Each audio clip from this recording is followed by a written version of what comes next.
Time is what eternity looks like when viewed through the prism of the finite mind. We think that time is a true thing that works in a linear fashion that actually exists, but I think what it is the finite mind creating it. Is space something that exists outside of just the space between things? Like we observe the space between things. Like think about the space between every planet and every galaxy. Like is space just that? Is it some kind of emptiness that just exists as a placeholder for objects to exist within? Or is space some sort of a force or an entity that has its own function or its own mind even?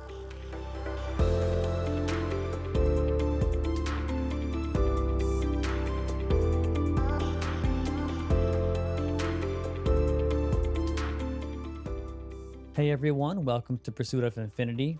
You're here with Joe and Josh today, and we are continuing our metaphysical questions list.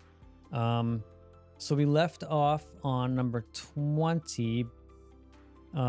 We finished number 20. We're going to skip number 21 because actually 21 and 22 because they're kind of dumb and we don't really like the questions. And Yeah. 23 is pretty cool. It's a good way to start it off. So I'll ask you first, Joe. So number 23 is, what is time? Ooh, that's a good one. Um, I'll have a good one for this.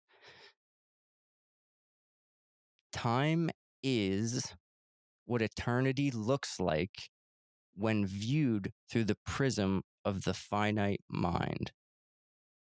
I love that. That sounds like a So, Rupert Spira quote or yeah. something.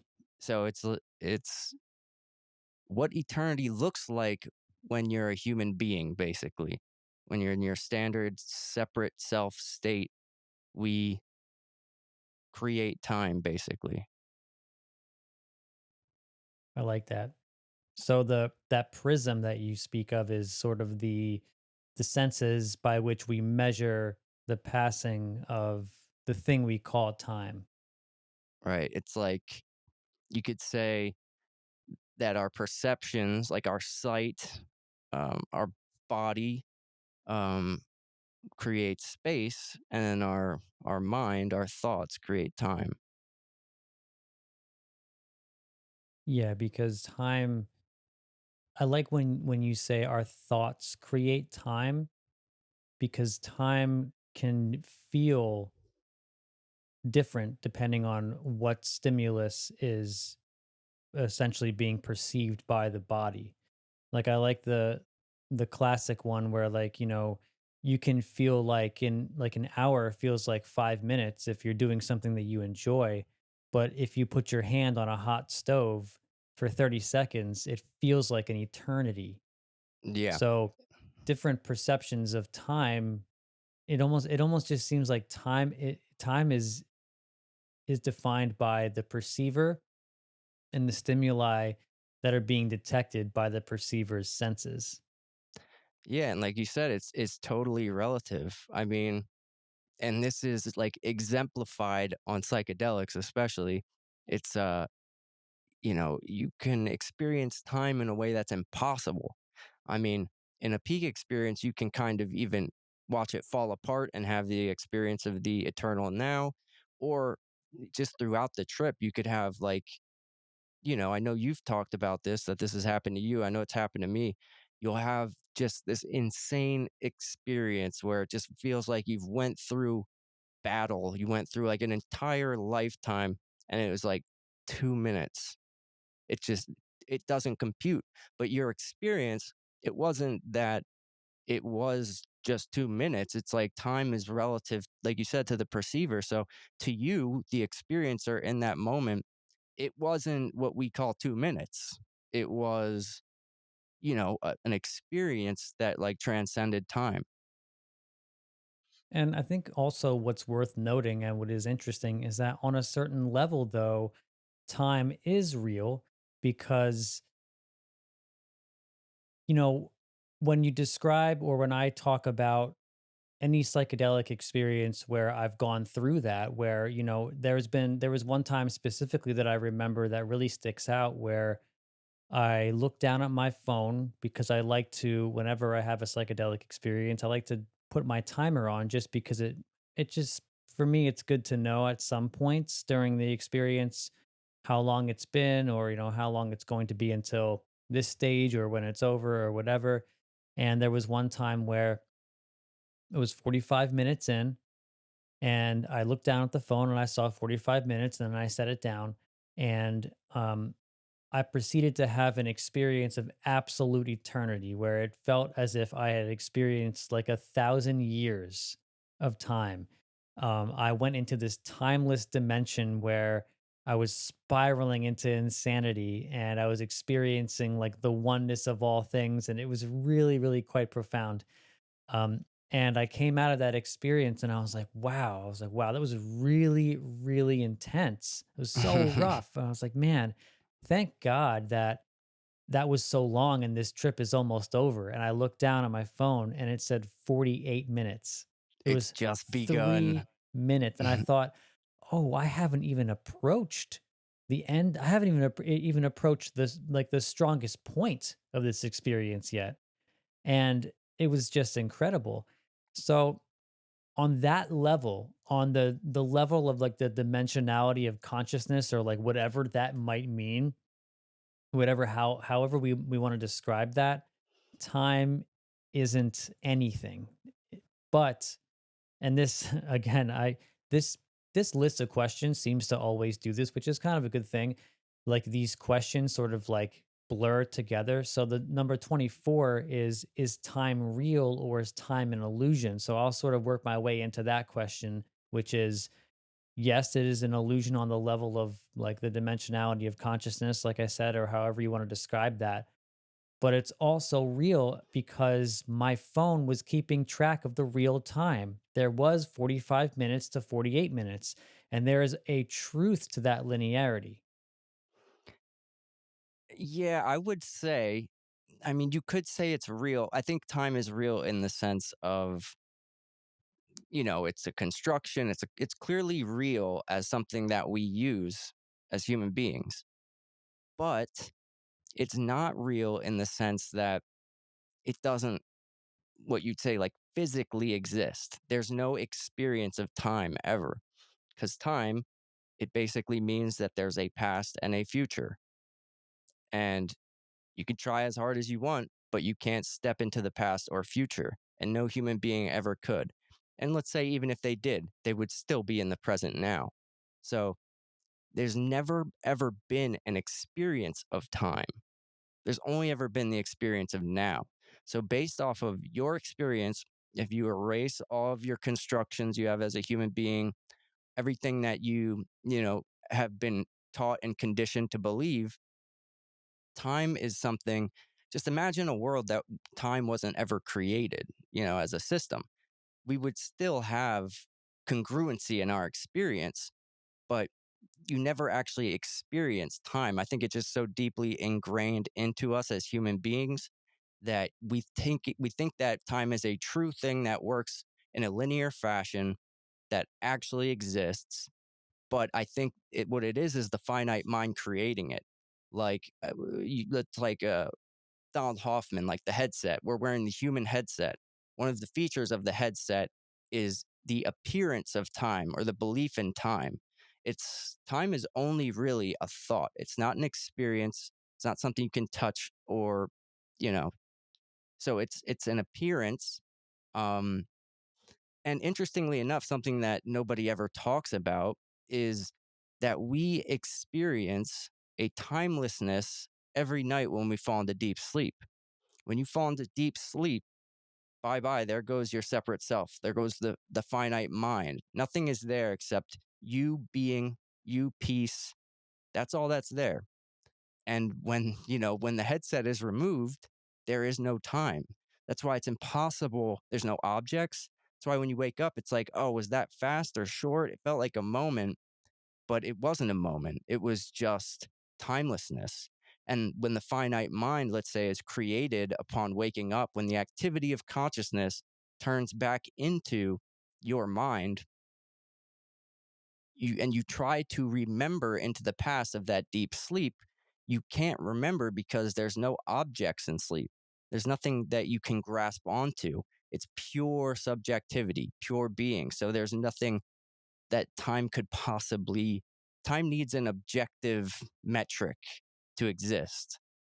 So I think that's something that's fascinating that, I didn't really think of myself that much, but now I think about it a lot is when you fall asleep, you're going into eternity and it's pure peace and bliss. Like it's amazing. That's why when you have a hard day and like, "Oh, I just want to go to sleep," you lay down, you might have some dreams where time is also distorted, but then it fades away even further into the deep sleep where all is gone and it's just you.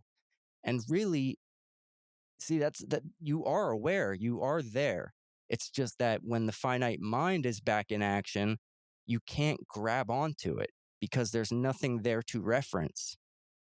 So the as soon as our minds are back in action, it can't comprehend or grasp what had happened during deep sleep. I think it's interesting that the fact that you can have an experience of eternity is what brings into question the validity of time itself. Because before I ever had an experience of infinity or eternity, or even before I contemplated the possibility of having an experience of eternity. Because as you said, you don't have to take a psychedelic, you don't have Right. to be a master meditator. You can just go to sleep and observe the fact that you're having an experience of eternity while you're sleeping.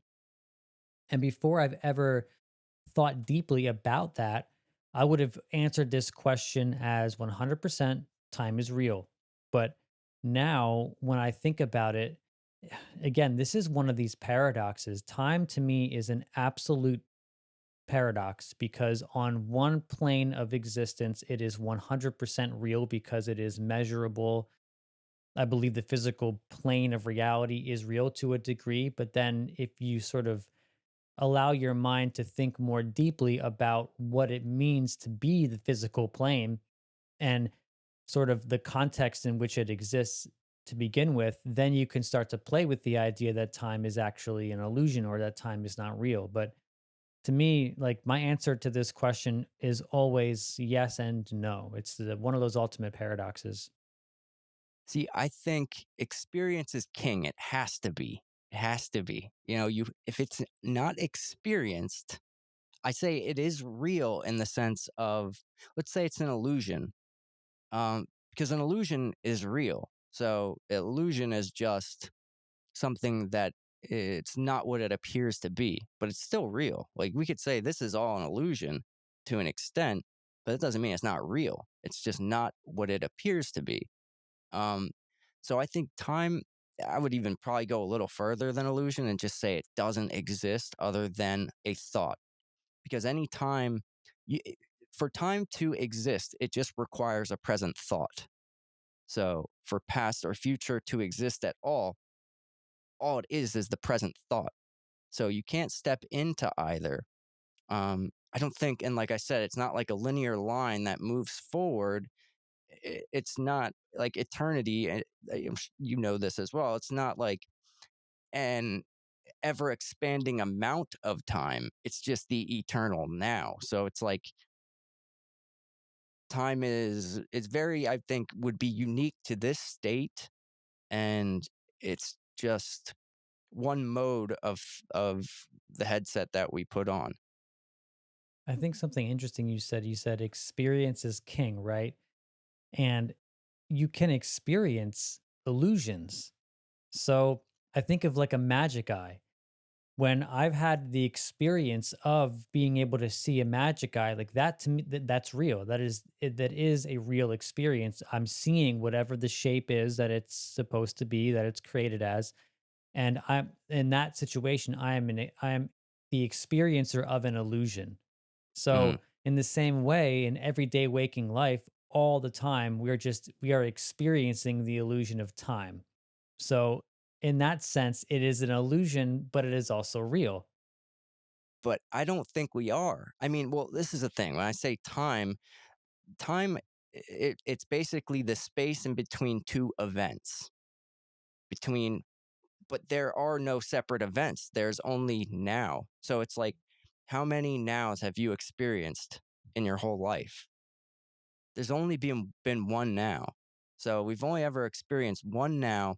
There's never been a space between now and later now, or past now and then this now. So as far as experience, time isn't experience, but time is experienced as a thought. Because like I said, time doesn't exist until you think about it. There's no time like just that exists until it enters our human minds. But I do agree to an extent that maybe you could call it an illusion. I think we've made this kind of clear how we feel about it, but it is illusory in the sense that it is like relatively real. I would say it's not like absolutely real, as in we don't actually experience it, but you can sit there with the stopwatch and like look at it in time for, so many seconds, but it's still really just saying now, now, now, now, now, now. Like it's one infinite now just happening. But I think, like I said, it's part of the headset, part of the dream. But that's something time is like really awesome to think about. And especially, psychedelics opened it up for me really. Cause first it started with psychedelics, just understanding the massive relativity when it comes to time. Like, how is this possible? How has it only been 2 minutes? It's like, it seems like it's been at least hours. And then, when you have like even a further harder peak experience, you're just like, this is all that's like the eternity when you're like, this is all it is. And yeah, psychedelics will force you into thinking about time, I think. Yeah, that's one of the first things you have to think about. And it's not as if it feels like an eternity or it feels like a certain, it is. It Right. literally is. Hmm. And it's the strangest thing. Yeah, man. It makes you have to question reality. If That's the thing I mentioned in the last podcast too. As long as you take your psychedelic experience seriously, like I said before, we're on the same page there, and I say like experience is king. And so when we have a psychedelic experience, like you said, it actually was eternity, or it was X amount of time or whatever. So I think, people make the mistake of just like brushing it off like it was a drug experience, like, whoa, how did that happen? That was crazy. And then forget about it. But no, the experience is what is true. It's what is real. That's what you are experiencing, which is the biggest proof I could say that you could have. Yeah, I totally agree. Hmm. Do you want to move on? Sure. 25, could time be cyclic? I Hmm.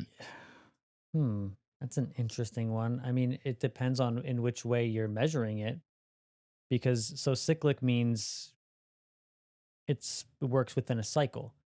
Right.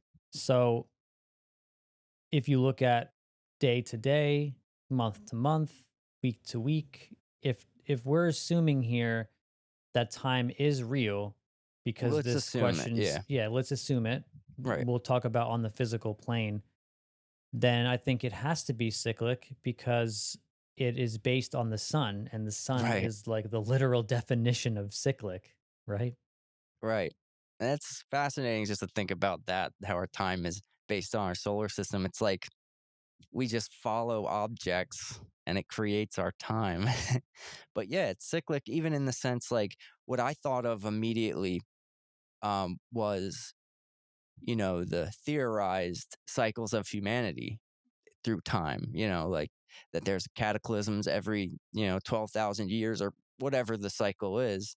And it seems like you said, because the time is based on the moving of objects in space, that of course there are going to be cycles because the patterns repeat. So I would say, like, relatively speaking of time, and with the headset on, giving it, giving that it were real, I think it has to be cyclic, right? Yeah, I agree. And I think it's cool you bring up the like the cycles of human civilization as well. It's almost like at every level, there's a type of cycle that can be observed in terms of time. You can look at the cycle of 1 minute, you can look at the cycle of 1 day. The easiest one is 1 day because you see the sun rises and the sun sets. Hmm. That's the easiest one to look at. But there's then the cycle of the seasons. There's cycles that are, it's cycles upon cycles upon cycles, as above, so below.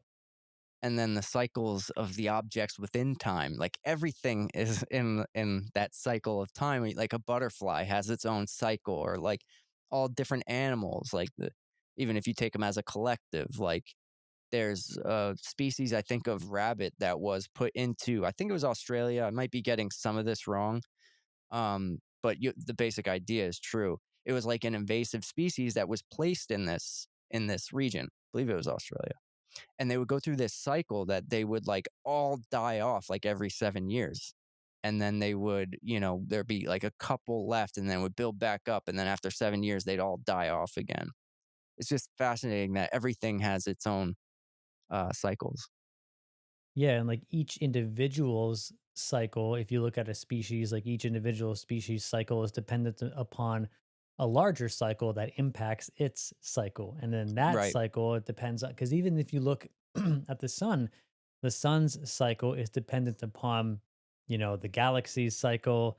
That galaxy's cycle is dependent upon the cycle of the black hole that resides within the center of it. And then just again, as above, so below, you can just Right. go and you can extrapolate that idea all the way out and all the way in.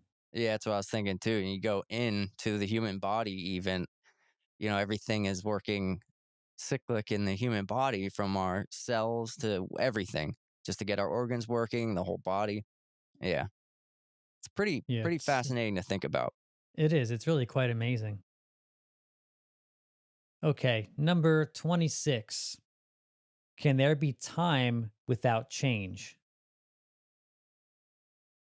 I would argue no, because kind of like going back to deep sleep, we'll talk about deep sleep as something that is, in a sense, just with the best language we could have, is like pure subjectivity. There's nothing objective in sleep, just your being. So nothing is changing. Pure consciousness, your pure being, what you are, is the only thing in existence that's unchanging. It's just the activity of it that changes, or the observations of us. Like, but the thing in itself, when it's pure and by itself, is unchanging. And as I said, in deep sleep, that's the best example you can have of it. There's no time. And that's the only time there is something that's unchanging. Yeah, So I no. don't know. Yeah. It feels like if I think the only thing that can exist with that is unchanging. I think we had this conversation with the last episode when I think the question was, can there be is change something that exists or something? And Yeah. we essentially said that everything is always changing, but because everything is always changing and that's always the way it's been, is that really true change? And Right. the answer to that is no, I think. um, if you look into like Hermetic wisdom and the Kabbalion, their description of time would reside within what they call the all. And the all is everything. It's all things. It's unchanging because you can never add something to the all. You can never subtract something from the all, because that would mean that there be something that exists outside of the all, and the all is the all. So the Right. all is forever unchanging and forever unknowable. And the things like time and change exist vibrationally within the all according to the laws that the hermetics lay out, which is another conversation. um, but I think on one level there cannot be time without change. Again, this is another one of these paradoxes, but you have to look within the realm of what we can observe to say that. Right. I think it's based on the perspective. Like you said, if you're looking from the perspective of the all, then I would say that there is no time and there is no change. Because it's all maintaining its changeness. Um, but yeah, I mean, I'm good on that one if you are. Yeah, yeah, me too. Okay, this is fun. Is space real or an illusion? Space. I It's think it means interesting. like space here. I'm I assuming was thinking it meant space as in up like there. out there, but it's Okay. all the same thing, really. It Right. only Yeah. Yeah. the only separation between this space and that space is like atmospheric composition or something. Right. So But it's still the same space, really, yeah, it's still the regardless of same the space. composition. Yeah. Exactly. It's just Yeah. a way that we differentiate. Can I breathe Right. here? Or can Right. I breathe there? Like that's the difference.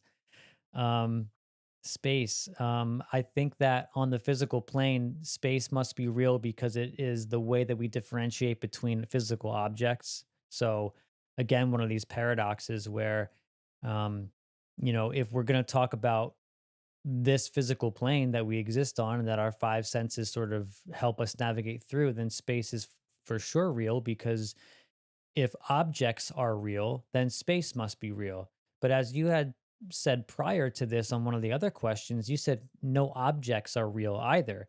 And if we are going to talk about objects as creations of our consciousness, then space wouldn't be real. Yeah. I would say that space is an illusion, same as with time. Go figure. Um, as in it is real, but it's not what we believe it to be. Where basically you could say this for all things, objects, time, or whatever. Space is just an activity of consciousness, an appearance. So I mentioned this kind of before. I think with the headset of the human being, space is what it's the result of perceiving of our five senses. Whereas, like I said, time was the result of thinking, thought, the mind. Um, and here's the thing, this is like, I'll see if you kind of get what I'm saying here, which is weird to try to think about it this way. This might be a better way to describe it. So like let's say you hear something fall across the room. You hear it fall. And like your mind immediately says like, "Oh, that noise was over there." But really, in your own experience, where does the noise happen? Well, if you're asking the question, I would say the noise happens within the ear Or well, because even just the close your sound eyes and originates in the ear. sure, like close your eyes and forget about ears, forget about anything. The point is, no matter how far away in space like a noise is, the experience is always here. Hmm. And you could even say that with sight. You can say that with, like it's kind of sounds kooky and weird to think about, but all of it is here. You understand what I'm saying? Yep. Um, it's an appearance, but you could imagine if it was like a 2D screen, or it's just all appearing right exactly here. So I think you could look at it like that, like it's all one space. We just said that. I mean, the space that's here is the same space that's all the way on the other side of the galaxy. Um, but I think through the human lens, I think it kind of projects the space, but really underneath it all, as we kind of been saying, is just the consciousness, which is without dimension. So like the put on the headset of the mind and it creates the three-dimensional world. We just happen to be in a state where we are a being where we can perceive three dimensions. Doesn't mean that is what is there is actually three dimensions. So if we were like a higher dimensional, four-dimensional creature, we would be observing this in four dimensions. But it's still the same quote unquote space or the same consciousness that it's happening in. Um, so yeah, that's why we see the world through our five senses. But if we had a sixth sense, it would suddenly appear in the world. So it's like the limitations of our headset. I think space is one of those like two of the fundamental things um on the headset is like well, perceiving, which is like the five senses, and then mind. And right under mind, you have like next fundamental is time, and right under perceiving, you have space. So based off of those two things that we get the others. Yeah, or and if you had a fourth sense, like only four senses, then say you could get rid of a complete, like say you got rid of sound completely, like that entire dimension of reality would be gone for you.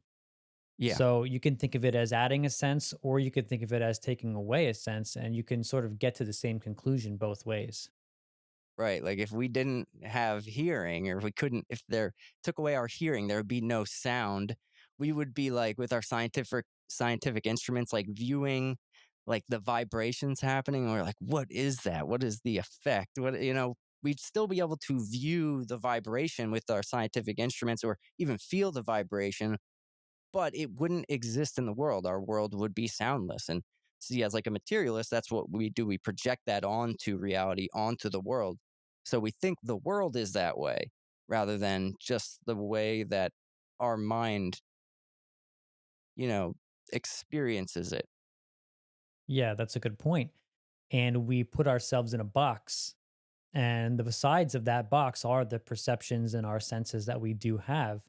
Um, because as you say, that we can still measure and see those things the same way that we can measure gravitational waves and all kinds of stuff outside of our perceptions.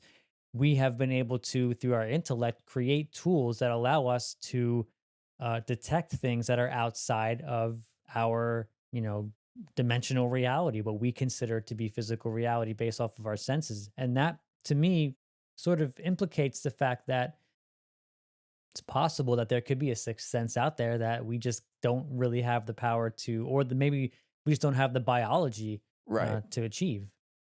Yeah, that's fascinating to think about that. Like, because a lot of these things that we find mysterious, like maybe we just don't have the proper sensory organ or the proper, you know, object of like perceiving it. So like, maybe dark matter to like a bat is like, no, that's easy. It makes all the sense in the world. That's how I do this, or it's a kind of a wild example, but depending on what type of senses you have, it changes the entire experience. So maybe some of the things, like you said, that we don't quite understand the purpose of is like has an obvious purpose for a different type of entity.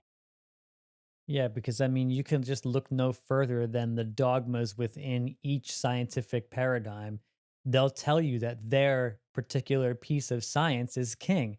Biology will tell you that biology is the ultimate science. Physics will tell you that physics is the ultimate science. And each of these things limit themselves to the box in which they're stuck in. Right. But that's not really. I mean, it's not the fault of the biologist or the physicist. It's just the way that things happen. Yeah, makes sense, right? I mean, if you're going to like a mathematician will say that reality is mathematical or like it's made of an algorithm with numbers or something. It makes total sense that if you put all of your mind into something, that's what's going to reflect back at you too. I mean, So, we kind of do it too, mhm. with the psychedelically minded people. We say, "Oh, reality is fractal," or "Reality is spirit," or something. Yeah, We do it. Everyone does it. right. It's the human problem. We're unable to see things as a whole. We can only see small slices of reality, and then we can sort of extrapolate our ideas based off of that. But you know, it is what it is. We all have to work together, in my opinion, to figure this whole thing out. Well, that's why I think the only way to do it is to discard all the relative concepts because, like we've just explained, like any concept that you grab onto, you can fall into that rabbit hole and then believe that to be like the fundamental aspect. So try to discard them all and then go directly just to your own experience minus all your concepts, all your thoughts, and that I think that's the best closest way you can get to it. Especially with this list of questions because it's metaphysics, folks. So Right. you So want to so move what we're on? doing. Sure. Was that my turn to read? I think it's my turn to read to you. Okay. So number 28 is space itself an entity, or is it reducible to spatial relations between objects and events?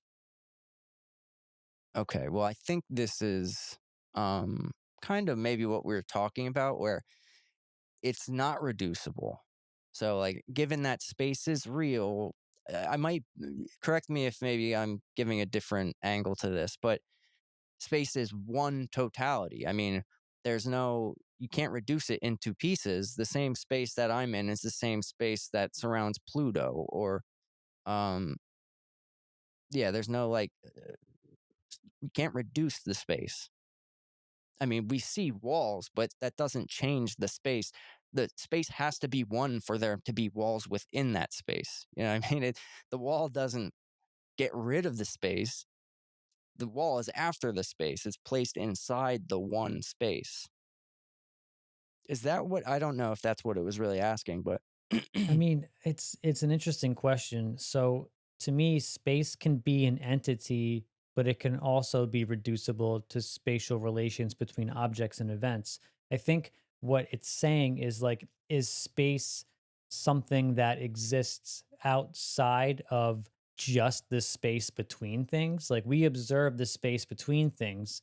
Like think about the space between every planet and every galaxy. Like, is space just that? Is it some kind of emptiness that just exists as a placeholder for objects to exist within? Or is space some sort of a force or an entity that has its own function or its own mind, even? And that to me is a very, very interesting way to think about space. Is it an entity itself? Because you can make the argument that, as we had sort of approached in the last episode, anything can be considered an entity. A human can be considered an entity. A god can be an entity.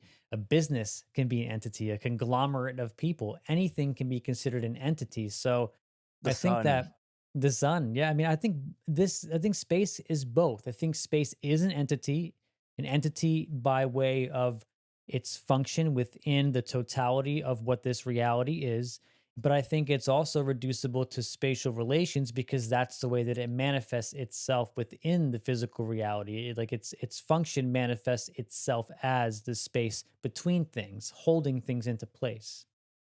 Yeah, I think that we create the illusion of the spatial relations. But as I was saying, which I think you'd agree with, that it is actually just one space. Um, Hmm. but as human beings and for just purposes of convention, it's conventional to, for language to say, like, okay, well, this is a different space than that space. But in actuality, you get rid of the relative nature of that. It's still one. If you would look at the universe as a whole, it is one space with objects within that space, and it can't be cut up. It's all one. But I find it interesting, like you said, like a if space were like a sentient entity, um, which I would say that not, maybe not inherently, like maybe that's not, but like depending on your state, if you have the eyes to see it, I think it can be. Like I would think that you could, you know, you take ayahuasca or any type of heavy psychedelic, you could probably have the experience of a personality of the space. I mean, you can actually. I mean, you feel that, but maybe you don't even look at it that way. But I think it depends on if you have the eyes to see it, really. But I wouldn't say at space at all times. Maybe it doesn't at all times, but at some times, if you have a psychedelic experience and then you feel a communication with the space or a personality or something with all of it, um, then that is real. It's not any less real than this, not any less real than your dreams, your deep sleep. It's all real. Yeah, And I mean, that's a, I could yeah, see it. Like, there's like in the shamanic cultures, they attribute this like spirit to everything. Not just spirit right, with the exactly. capital S, which includes all things, but each thing has like its own spirit. And if it's Right. conceivable as a thing, then it has a quote unquote spirit to it. So I could definitely see how you'd say that for sure. And, they would, with like shamanic rituals and, like you said, they would give like lowercase s spirit to anything, things that like a regular person would be like, that's insane. Like the wind, the weather, the trees, like, but it was totally real to them because they had the eyes to see it. That's why I think like relativity between our experiences as humans is important to recognize.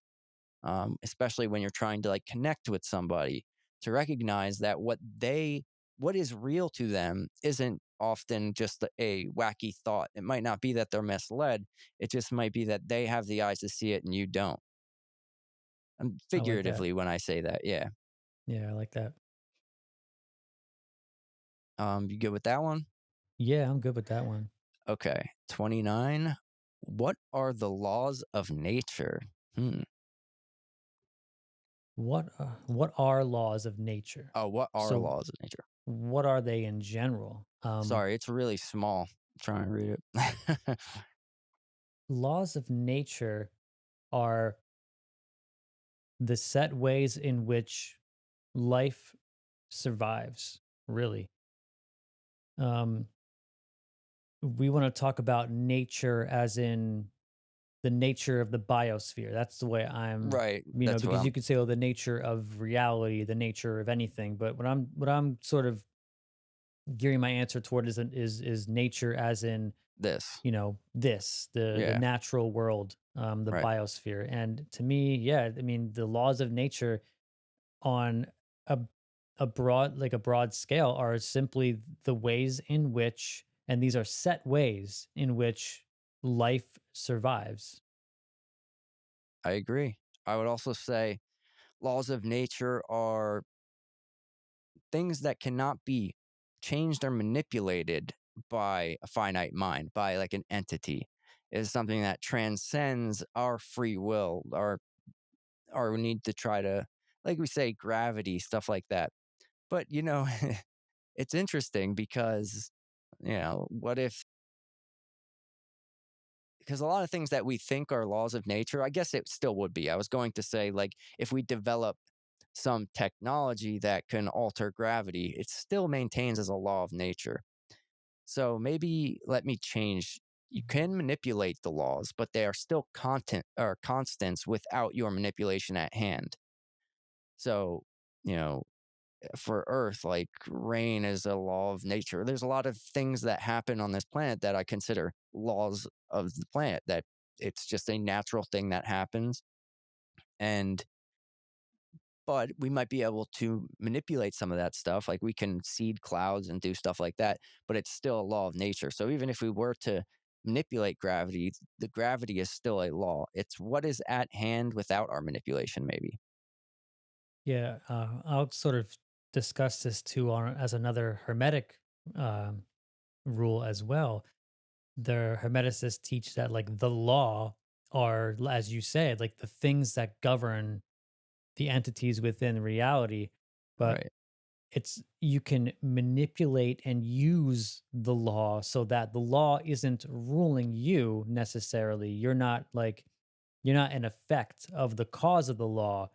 You are sort of in control of the way that you interact with the law. I think that might Yeah. be a good way of putting it. Yeah. That's kind of like when I second guessed myself, I was kind of thinking along those lines. Um, but yeah, I think the simplest that they are constants, let's say. But I guess like as you were just saying that they can be manipulated, but that doesn't change the fact that they are laws. Yeah, you can't just like get rid of them. You can't be like, Mhm. well, I want that law to be gone, but this law can be better. It's not as if you Right. can do that, We but can you only can sort tweak of, them and yeah, yeah, and small or at least levels. tweak the way that you interact with them. Right. Yeah. Okay. I think I'm good on that one. Yeah, I think I am too. Number 32. This is another hermetic thing. I'm sorry, I read the Kabbalion recently. Um, what is causation? What is causation? See, like my initial reaction is that there is no causation, but um I know that's not what it wants me to say. Because basically the thing that I initially think about is the whole time thing we were talking about. There's no actual causation, just the thought of causation. So anything that, say something happens and you think of the cause, no, it's just something happening that's in the now. And then you give it or you remember by just thought the cause. But I would say that there is no actual causation. unless it would be an illusion because it's a thought. That's so funny. Did you read number 33? No. Is causation real or an illusion? Let's talk about both of them. Sure, So, yeah. so for what is causation, I'll take a little bit of a different direction because I the case can be made that every cause has an effect and every effect has a cause. So, cause is the foundational level at which every effect takes place. And whether or not that's real, like that description of cause would be saying that cause is real. So again, like this is a hermetic thing, that one of these laws with a capital L is that all cause has effect and all effect has cause. So I think that's like inherent in the duality. If you give one, you have to give the other. mm, And I would say, yeah, like on like just your day-to-day experience, not thinking of, because I would say actually in your real day-to-day experience there is no cause. But if you're thinking, if in the finite mind of causes that happen, then it's funny because every effect is a cause also. Because as soon as the effect happens, it creates the same thing as a cause that's going to create another effect. So they're the same. So like same with like the beginning and end. That's an easier one to think about. As soon as the end happens, it's simultaneously a new beginning. So every end is beginning and every beginning is end. Every time something begins, it has to be the end of something else. And you could say the same with cause and effect, that it's a single unit of happening. yes, yes, I like that. I like Yeah. that. You good? Yeah, I'm good with cause and effect. Honestly, Okay. it Yeah, was I think short, but I yeah, don't really have too much more to say on it. right. So 34 then? Or you want to do Yes, the yeah, okay, yeah, gotcha. All right. Could a cause succeed its effect? just as you said. Right. The key word is its effect. And if you're going to say that every cause has a specific effect, then it would have to be, if it's cyclical in nature, then the cause that causes the effect would not be the same effect that would lie after the cause of that effect, if that makes any sense. So I would say that no, a cause cannot succeed its effect, but all causes do succeed an effect. Hmm. I mean, that makes sense. I think I'd have to agree because could a cause succeed its effect? Yeah, I don't think so, right? I don't know. How could it? Yeah, Unless you want to say that, okay, bear with me. So, like, if the, have you ever heard how people say, like, hmm, it's almost as if the effect influenced the cause. Like the right. effect in the future is what influenced the cause to happen. Right, like So Terence in that McKenna. way, the the effect, if you're looking at time in like a non-linear way, then you could say that the effect came before the cause because it's like the Terence McKenna Right. ultimate attractor thing. We're It's not being as if pulled. it's not as if we are being propelled from behind towards something. It's as if this something is pulling us. Yeah. So if that something is the effect, I guess I could see it. I could see it acting in that way. Like if you really want to Yeah. go deep. Yeah, as soon as you started on that, I thought Terence McKenna because Yep. yeah, I mean, it depends on how you look at it. It could be that. I mean, who's to say that that we are causing the propulsion forward, or there is just the transcendental object at the end of time pulling us? I mean, it is a very compelling thought that you Fascinating. can't disprove. So, I mean, to me, it's viable. So this next question, I think exactly what I said. So we can run through the. Are you done with that last one? Yeah, I'm good on that Okay. one. Could a cause and its effect be simultaneous? Yeah, I mean, we just And we you covered just that. laid that out very very Yeah. eloquently, I think. So yeah, I think we did cover that one. Um, okay. So we're gonna skip a few of these because they just keep going further and further into cause and Okay. causal laws.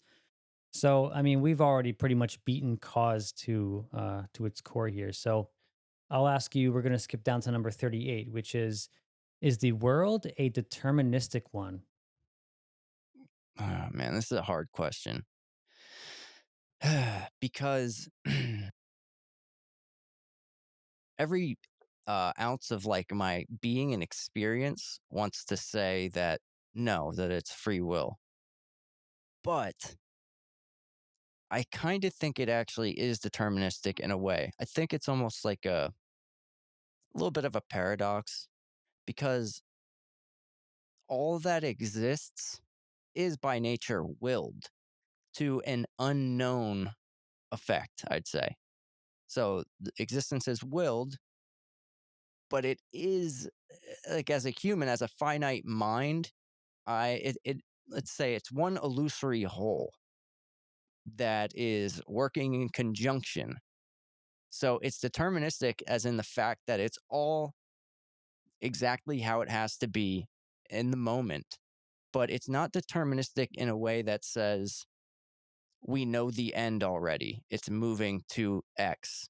It's that it in real time, it's it's knowing new things and moving like as a whole. You understand what I'm saying? Kind of I hard think for I me to do. to like describe this one, but I would say that it's deterministic, but it's moving into the unknown at every moment. So it's not like determined in the future, but it's determined now to a new future. That might be stupid, but I don't really know how to describe it. I think I get it. It's like the deterministic part of the world is like maybe we can say the law with a capital L, laws themselves kind of create an environment of determinism because they we have to sort of enact our free will within a certain degree of law.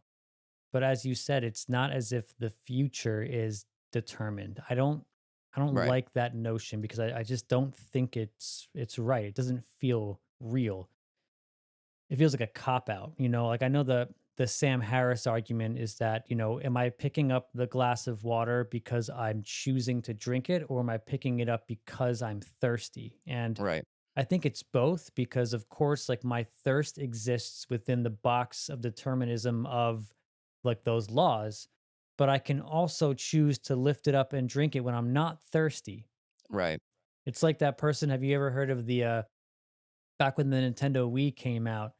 Um, there was like a competition on the internet, which was like, or on the radio, which is called, they called it Hold Your Wii for a Wii. And somebody drank Oh, so much water that they died. yeah, So you can choose to do things that exist with that exist outside of the deterministic box in which we sort of always live, but there so there is that free will portion, but there's also determinism within some of the actions of free will.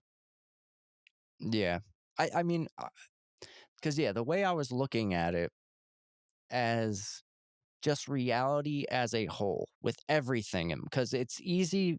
This is the way I look at it.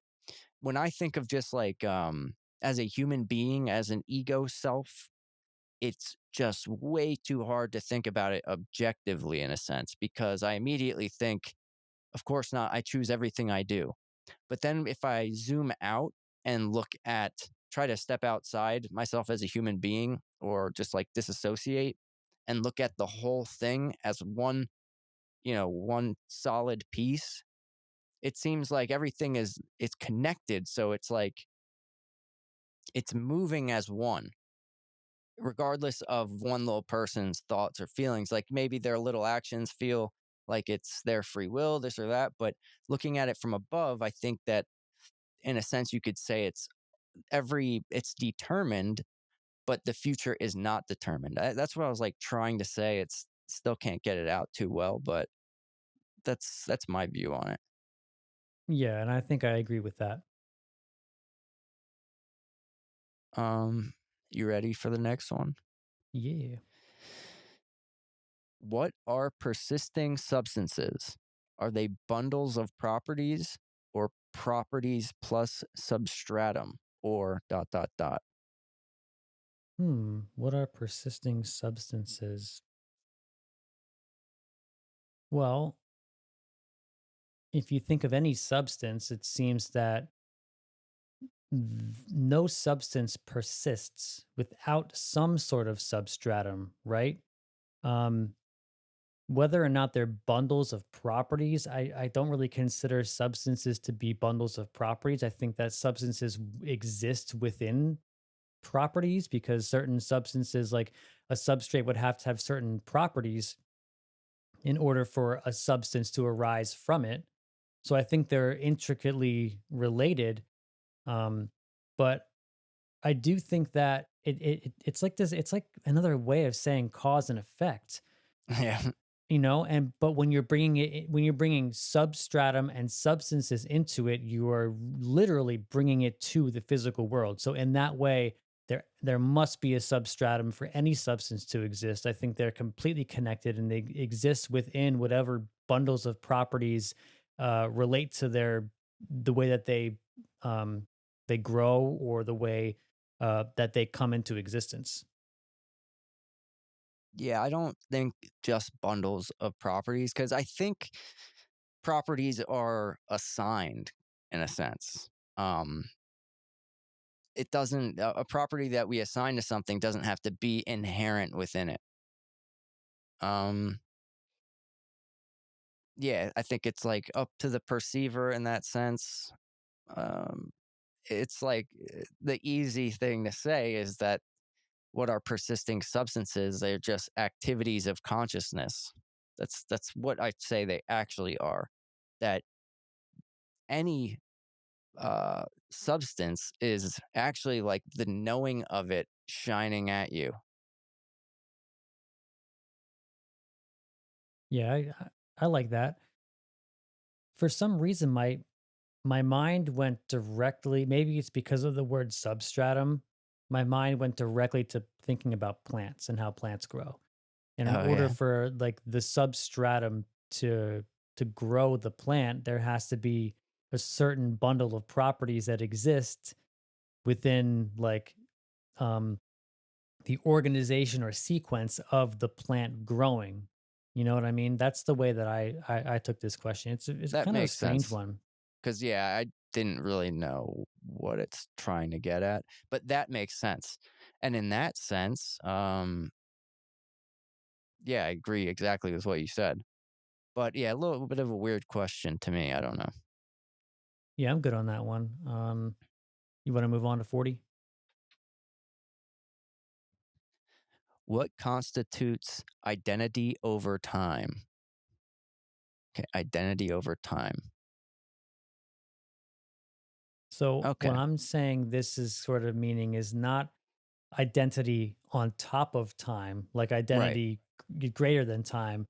I'm through thinking time. of it as identity through time. Yes, yeah, Right. identity over time. So what constitutes identity over time? Actions, another cause and effect type of question. But it depends on the identifier, because That's it. identities definitely differ according to who's identifying whatever the thing is. Yeah, I think that's exactly it. What constitutes identity over time, I would say, is the level of awareness of the identifier. So, depending on how self aware they are, is going to determine their identity over time. My identity today is a lot different than it might have been 5 years ago. It's in a whole different lane. Um, but I think it's kind of getting at maybe like kind of what you were saying, the actions that are taken, what your virtues are, that type of stuff. Um, but I think the deepest sense is your level of awareness, and then you can, uh, you know, shatter the ego. Because I would say if you are somebody who's very egotistical and very materialist, and you have a destruction of the ego and a psychedelic trip that's going to make you rethink your identity. So Yeah, I think there the next day your identity is going to be different than it was the previous day.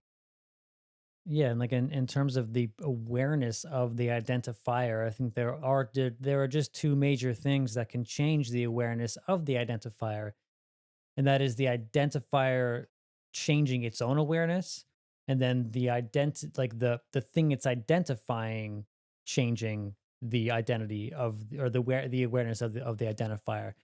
Essentially, that's just what you said. You know, you can either Right. change your own awareness as the identifier, or you can identify something, and the way that it moves, its preferences, its properties are going to change the way you identify it. So those to me are like the two things, the two ways to go about it. Yeah, that's good to me. All right, let's move on to number 41, which is, does the physical universe depend upon the existence of an immaterial creator? Ooh, that's a good one. Um, I would say yes, but I think um, creator may not be the proper word. This is the thing. The way I'm getting at it is yes, but the thing that is the creator is prior to a creator. It is something that has no objective qualities, something that is impossible to describe. So because it has no objective qualities, but it's empty and it is what everything is made of and is what everything arrives in or arises in. So I think it is immaterial and I what you would call God is what I'm saying, but I don't think it's as simple as a creator because I don't think it's an entity or something that can be objectively explained. But I think the thing is the totality of existence. So it's prior to creator. I think that I'm going to pretty much agree with you and say it in a different way. I think the physical universe is not the same thing as like all of reality. I think the physical universe exists within something, and you can call that existence an immaterial creator. And I like the word immaterial because I think it separates the word creator from like a quote unquote like a sky daddy, as people that don't like religion call it. You Right. know, like the anthropomorphized version of a creator god.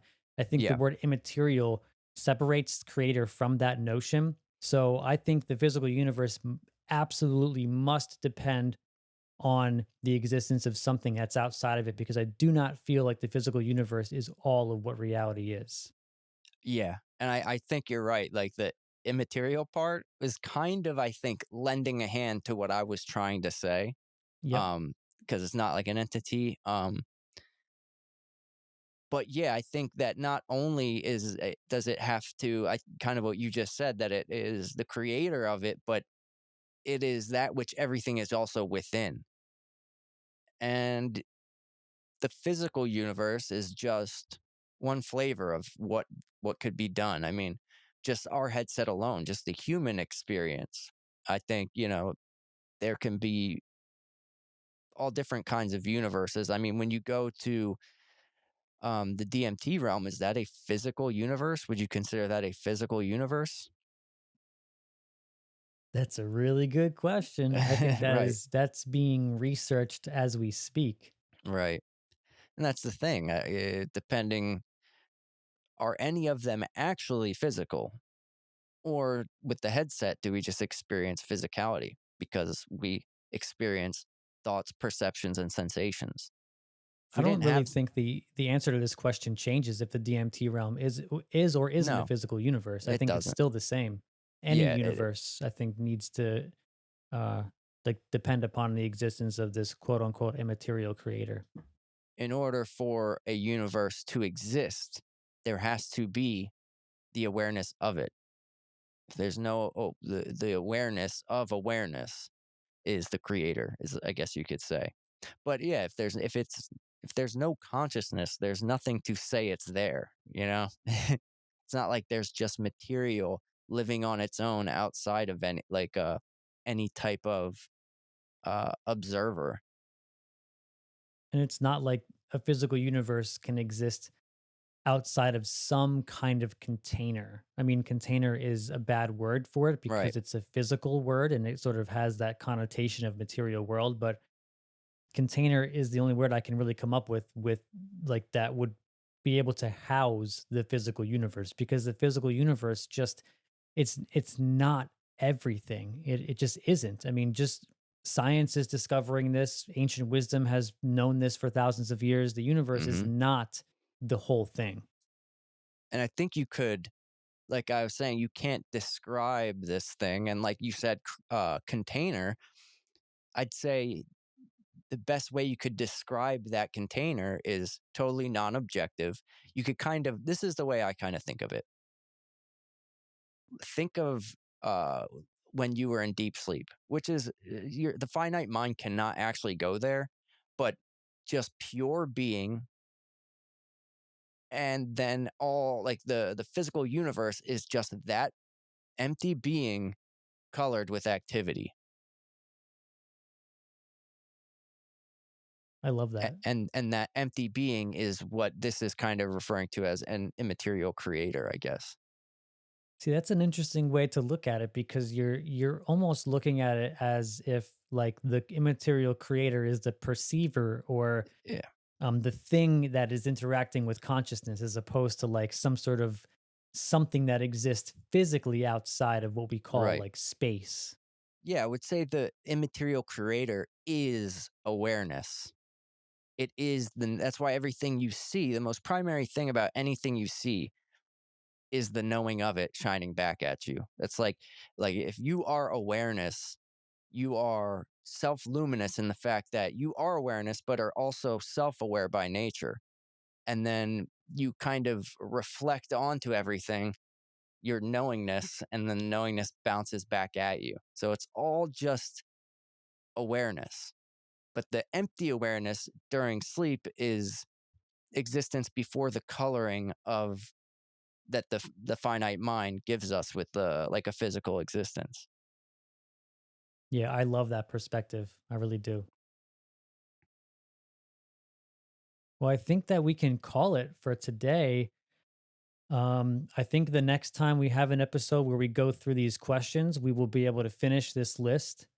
And man, it's been cool. As we said the last time, this has been better than the philosophical questions. They've been difficult. Some of them, I mean, we had to skip a bunch because a few of them were just far beyond our pay grade of thought. Big Um, words. yeah, a lot of big words, things that I just really couldn't wrap my head around, without really being entrenched in metaphysics as a profession or something. Right. Um, but a But lot of these are really great. yeah, very thought provoking. I thought that, yeah, this was definitely a good list. And what, so we have less than 20 more, I think. So yeah, that's going to be fun. And I'm just glancing down and I see what is consciousness. So So that's going cuz to it be a 15-minute answer. yeah, cuz we didn't get into that yet. But that's the Are basis of humans all of it. free? That's a good one too. Yeah. Yeah, it's going to be fun.